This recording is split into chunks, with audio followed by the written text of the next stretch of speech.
So there's a lot of people that think that faith and prepping just don't mix. They're at odds with each other, that faith and prepping are enemies, that if you have faith in God, you're going to trust Him and you're not going to need to prepare for the future, not going to need to prepare for some, EMP attack, financial collapse, hurricane, tornado. You just trust God. Well, what if I told you that faith and prepping actually go hand in hand? That one of the ways that we actually trust God is to take action and to be diligent in preparing for the future. Well, good morning. I'm Brian Cosby, the Provide and Protect. It is a beautiful morning out here. Got my cup of coffee. And, there's an old Uzbek proverb that says, trust God and keep your donkey tied up. And I think there's a lot of people that believe that if I'm trusting God, then why would I need to keep my donkey tied up, as it were? Why do I need to lock my doors? Why do I need to prepare at all for the future? I mean, there's a lot of scenarios that we could think about that might happen, whether it's a financial collapse, an EMP scenario, if there's a hurricane or tornado, or all kinds of things. There's a grid down situation and cell phones don't work. And by the way, we've seen all of these things happen. All of these things happen in even our lifetime. Various things that have happened in our country, around the world. So it's not a far stretch to see some kind of danger coming and take action. But is that acting out of fear or faith, or maybe a little bit of both? And I believe that a person of faith will take action because they believe that God uses means to accomplish His purposes. He uses our diligent preparation to preserve life. He uses our diligent prepping to make sure that ourselves and our families, our communities are taken care of if something were to happen. And so one principle here between faith and preparedness is taking that action, is being diligent. And, it says in the Bible in Proverbs 27 that when the prudent sees danger coming, he takes action. But the simple, it says, he goes on and suffers for it. And all the way through the Bible, we see the examples of those who see a danger coming and they take action, whether it's Noah with the flood or whether it's Joseph. He had this dream of 7 years of plenty, and then 7 years of famine. And so he takes action. He's diligent to take action in preparing for what's to come. And all the way through the Bible, and actually I went through and found just loads of passages, and I'll drop them down below, loads of Bible verses and passages dealing with faith and preparedness, that a person of faith is trusting in God and trusting that God has provided the necessary wisdom and prudence to prepare yourself and your family and maybe even others in your community so that if something does happen, you are more prepared. Now, could something really bad happen anyway and take out all of your preps? Of course.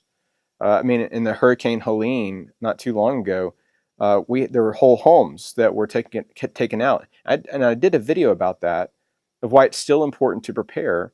And I got probably 800 negative comments on that video saying, it's no use to prepare because all their preps were gone by the water. It's just a silly argument, to make, because I would rather be prepared anyway. And maybe it's true. Maybe all my preps, are gone. All my food supply, medical supplies, whatever else, emergency communications are gone by the flood. But maybe it could just be, I've got my go bag and at least I could escape and live for a few days, survive for a few days because I was prepared. So number one is that the person of faith takes diligent action to prepare, and because God has given that wisdom. I think another thing, though, in this is it's a principle of stewardship. We recognize that all good gifts come from God's hand. And so we don't want to make our preparedness and the things that we store up for prepping, we don't want to make those things idols. They're not idols. And it's not out of fear that we're doing this. It's out of faith. I'm trusting God. He's given these good gifts. Therefore, let's be good stewards of them. And being a good steward is recognizing that those gifts do come from His hand. And so as we think about the stewardship of not only of stuff, but also of people, like children, like my children, I'm a steward of my children. Well, part of that means that I need to care for them. Not only thinking about their needs today, whatever day this is, but also their needs for the future. And I need to look out for, and we do this all the time without even recognizing it. Do we prepare them for, let's say, college? Do we prepare them for a job in the workplace one day? Do we prepare them to be good fathers and wives and husbands and and moms and all those kinds of things? Of course, but we're always preparing. We just don't recognize it. You even go to the grocery store, maybe on a Monday. What are you doing? You're preparing for the week for food. We're always preparing, but it doesn't mean that we lack faith.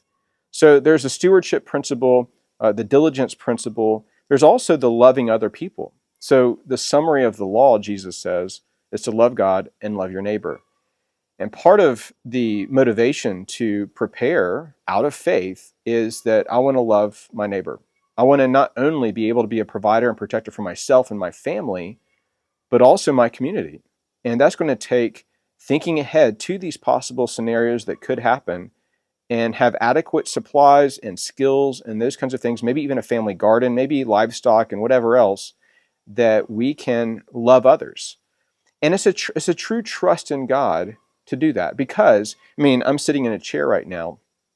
I could say, I trust that chair to hold me up. But until I sit in it, I'm not acting on that trust. In the same way, one way that we act on loving others is not only in the present, but also preparing to love others in the future. And so, again, it's not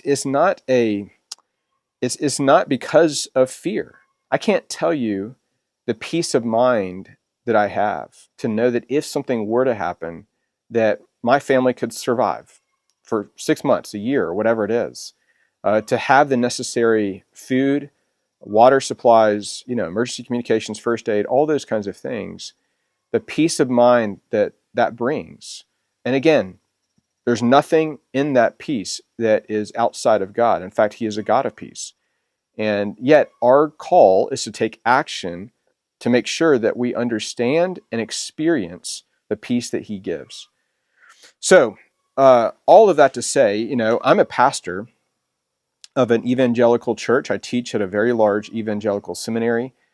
And there is a direct connection between faith and action. And again, it's not denying God. It's not denying His omnipotence and His power and His sovereignty in our lives. No, it's actually saying, you know what, God, you're the one in control, and you've given means, you've given wisdom, you've given prudence to follow you.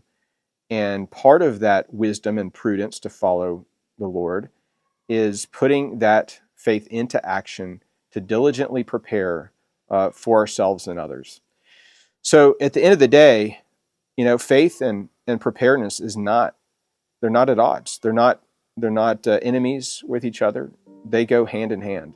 And so, guys, I'm sure I missed some thoughts on this, and please drop those down below if you have other thoughts on this. But I do hope this has been helpful for you. And if you've not already done so, please consider hitting that like button and subscribing to our channel. Really appreciate you and your support for us. We'll see you in the next video.